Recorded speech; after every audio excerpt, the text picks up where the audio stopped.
మనం లేచేపాటికి ఎలాగో టిఫిన్ ఉండదు కాబట్టి మూసుకొని బయట ఫ్రూట్స్ తీసుకొని వెళ్ళిపోవాలన్నమాట. ఇంక ఈరోజు పెద్ద పీకే పనేం లేదు. 2 రీల్స్ షూట్ చేయాలి.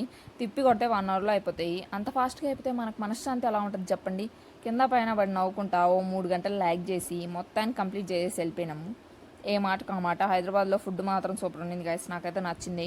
ఇంక ఈవినింగ్ అలా కాసేపు స్ట్రీట్ షాపింగ్ చేసేసుకొని నైట్ అంతా హైదరాబాద్ ఒక రౌండ్ వేద్దామని చెప్పి స్టార్ట్ అయిపోయినాం.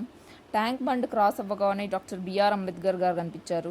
ఈయన్ని చూసినప్పుడంతా ఈయన ఇచ్చిన రిజర్వేషన్లకి పక్కన వాళ్ళు బాగుపడ్డారని ఆనందపడాలో లేదా మేము మాత్రం అయ్యామని బాధపడాలో అసలు అర్థమే కాదు. ఇంకా అలా హోల్ సిటీ చుట్టూరా రౌండ్ వేసుకునేసి దుర్గం చెరువు దగ్గర రిలాక్స్ అవుతుంటే అంత హ్యాపీగా పోతే ఏం బాగుంటుంది అనుకున్నాడో ఏమో దేవుడు జలకిచ్చాడు. Bike silencer సుర్రుమని గాలింది. దెబ్బకి నాకు నరాలన్నీ జివ్వుమన్నాయి అనమాట. ఇంకా అయినా ఇలాంటివన్నీ మనం ఆపలేమన్నమాట. ఏమాత్రం సిగ్గు లేకుండా మళ్ళీ హైటెక్ సిటీ చుట్టూరా తిరుగుదామని చెప్పి స్టార్ట్ అయిపోయినాం. అప్పటికే టైం ఏమో 4:20 అయిపోయింది. ఇంక ఈ టైంలో టీ మిస్ అవుతామా చెప్పండి. ఇంకా అలా చల్లగాలికి వేడివేడిగా టీ తాగేసి రిటర్న్ వెళ్ళిపోయినాం.